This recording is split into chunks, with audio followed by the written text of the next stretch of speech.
Hey, welcome back, friends, to episode 3 of Desperate Times. This is going to be starting in the Varrock Castle Library. We just got all 3 of the keys. If you did want to see the entire quest, you can go ahead and start out with episode 1. I'll put the link down in the description down below. But we do need to talk to Reldo because we just got a scroll that said "You are it" a lot, and that's what we did with the "You are it" quest. Let's use the Cheros necklace. Oh, Reldo is Cheros. Seriously?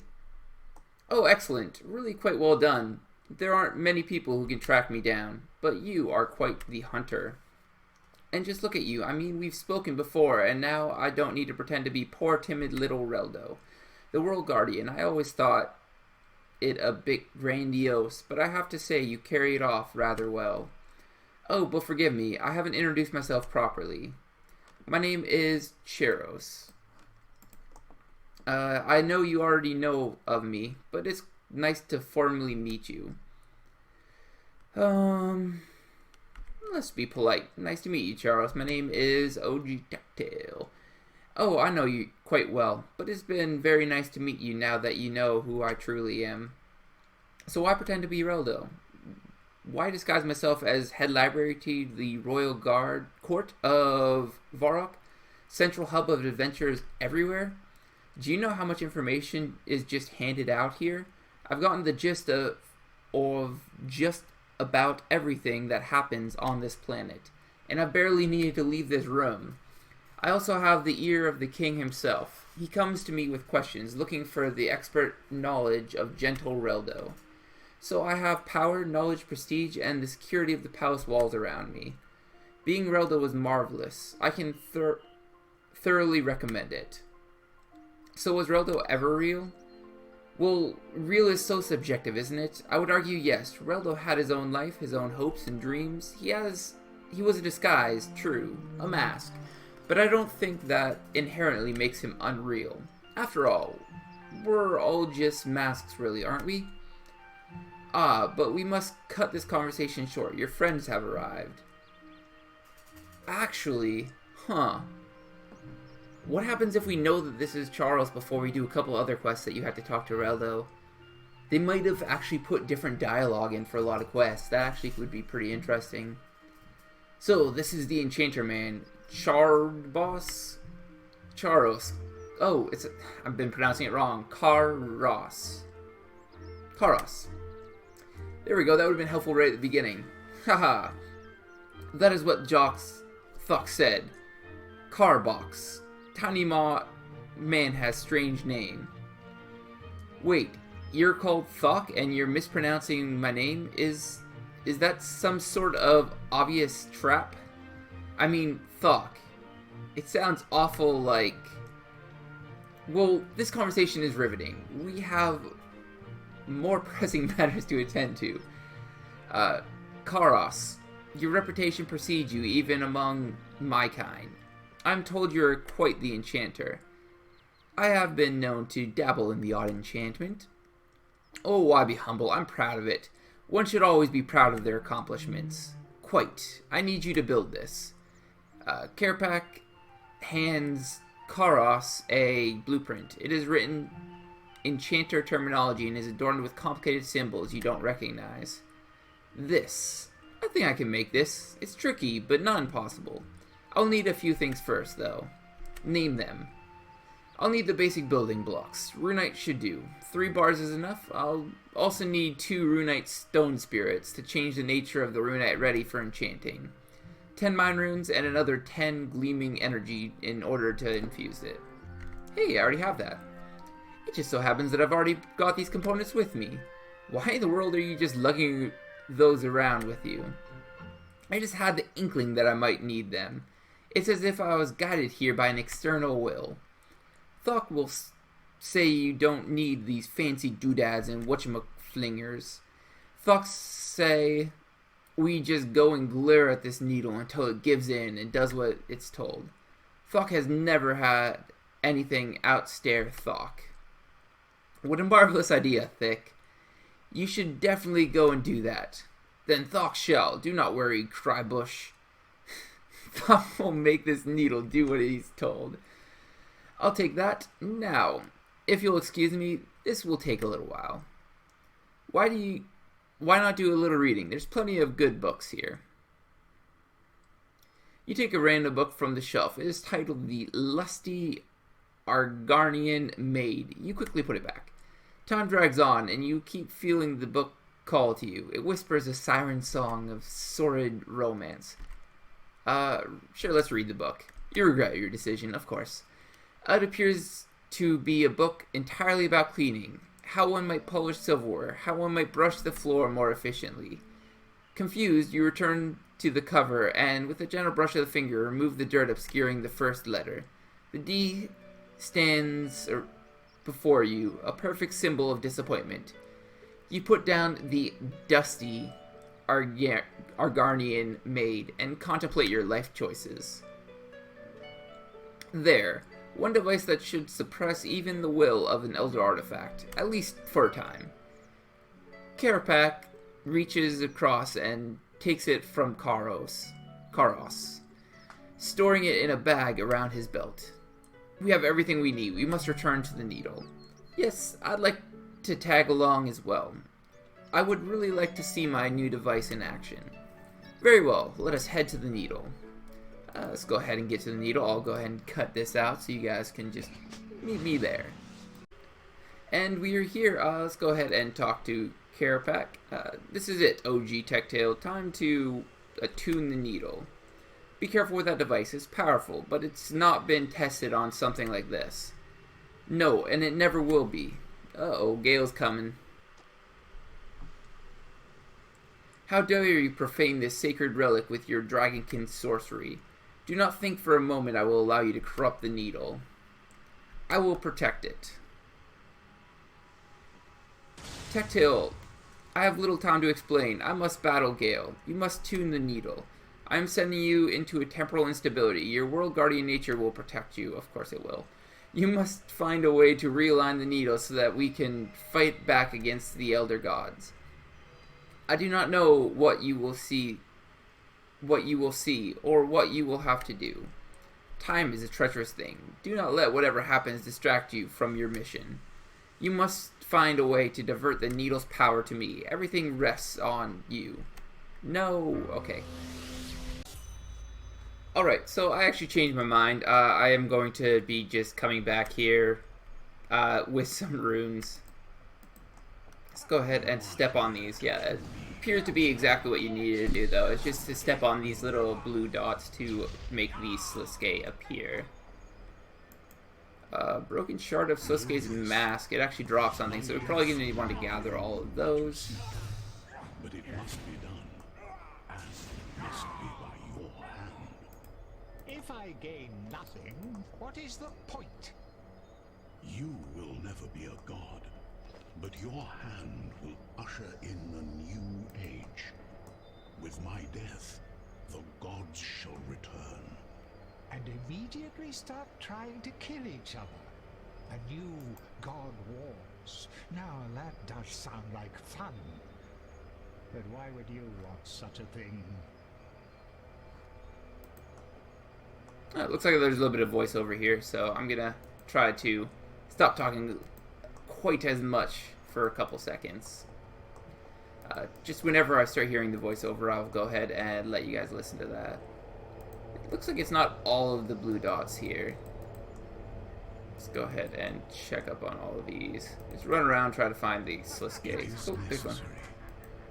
From my death will be born one that the world needs more than me.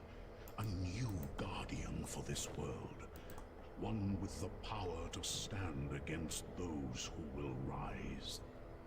A world guardian. Tell me more. Is that Guthix? Guthix? Forget how you pronounce his name. This might be the past.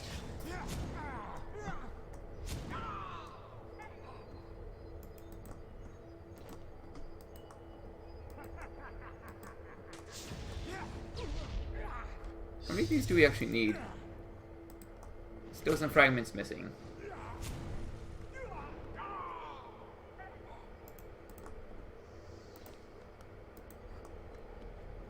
There we go. I made myself a mask for some reason. You can wear the mask. Oh, he's back. Alright, keep calm. Maybe I can stop this all from happening. Oh, World Guardian, look at you, quaking in your boots. I think you and I are destined to do this forever. Get out of my head. You know what happens next. Oh. Oh, are you serious? I have to go kill Guthix? Spoilers, by the way. There isn't another way. Yet you fight against the inevitable, but fate will have its due. Okay, yes, kill him. And cutscene.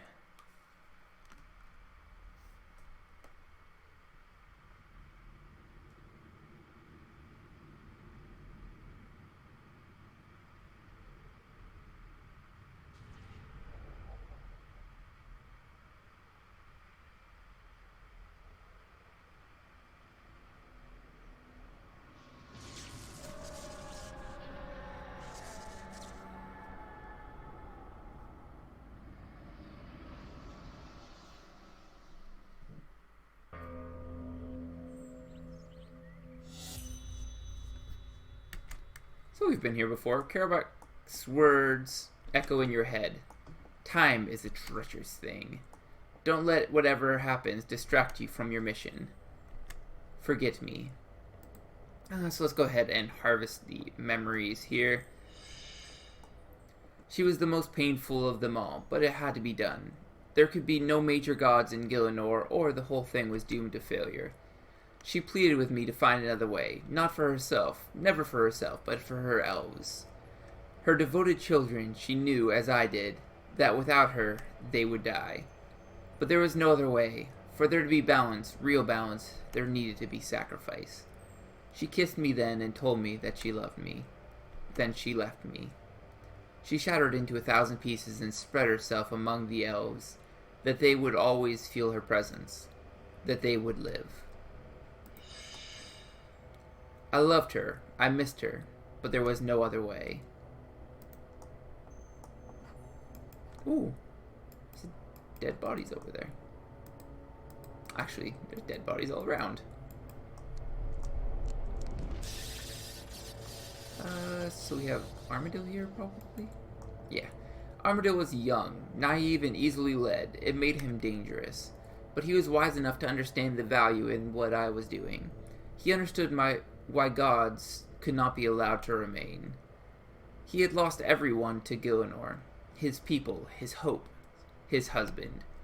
So he understood the inescapable truth. War always carries too high of a price. Including a dead Guthix.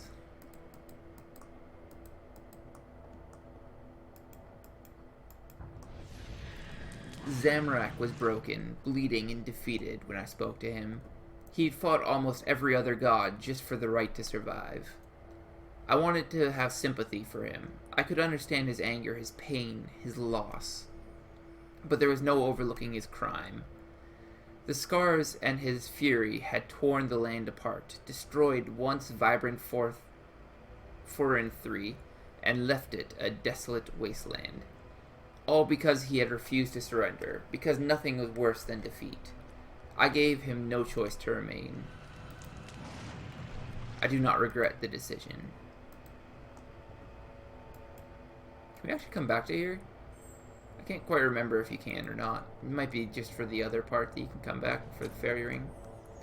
Bandos did not go quietly. I don't know why I ever thought he would. Our battle raged years, and he hurled countless followers at my feet, like they were arrows slung from a bow. He was everything I needed to stop, everything I forged these edicts for. In a great battle, I struck the final blow, knocking him down. In rage, he stared at me and demanded that I end it. Demanded that I honor him by death in battle. but honor is the currency of fools, and the pursuit of glory is an empty quest. I cast him out among the stars, but I knew he would always try and claw his way back. So really they're just setting up... Ooh, I can investigate a stone tablet. This tablet stands alone among the ruins. The writing is extremely clear, a sign that Guthix has a strong memory of the tablet, which he passes on to you. Which he passed on to you. Perhaps it was something he saw every day, or something dear to him. Along the path you can see the remains of a house, suggesting this could have been a way marker or a sign. But you can't read it. And Saradomin.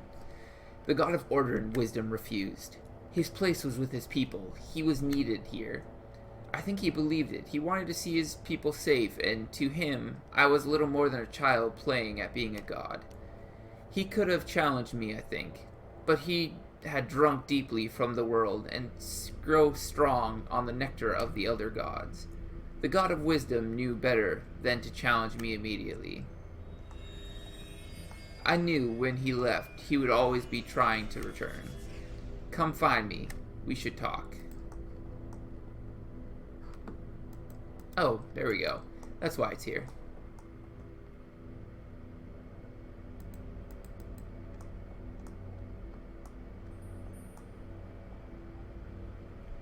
Guthix? Just a fragment, a piece of a memory, little more.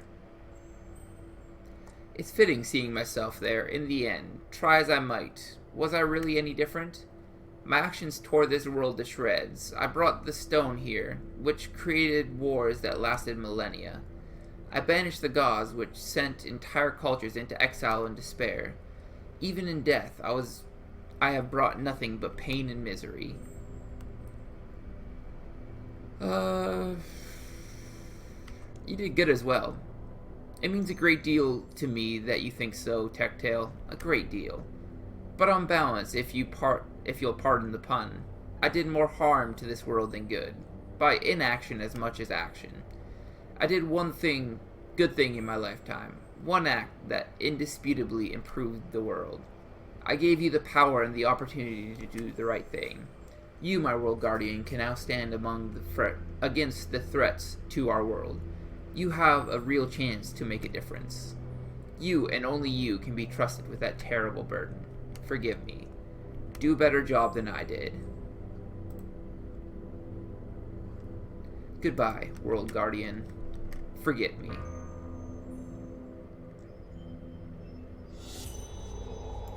With my death and the edicts fell, the oaths and magic that held them at bay shattered in an instant. I do not take them long to return. No, you must not interfere with the needle. The needle serves the anima flow. It serves the elder gods. I will not let the needle be defiled by one of the bound ones. You saved me from death, World Guardian. I am grateful, but I cannot let you do this. Pay little attention, World Guardian. This is but a projection. I can assure you her true attention is focused very heavily on myself. I would appreciate a little haste on your part. She is stronger than she appears. Okay, so we just need to switch the anima?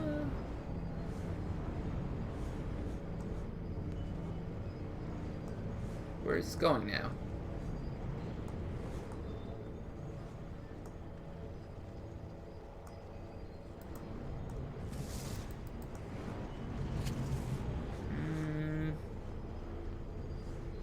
Okay, so they both go to Gale otherwise. So we should just want to switch them both that way? Okay. And there's something down here. Oh, we're sending them to the Avatar care pack. This is the right direction, right?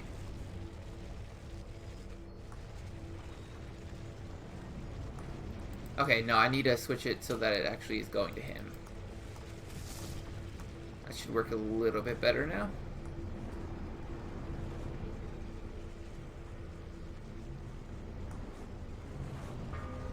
There we are.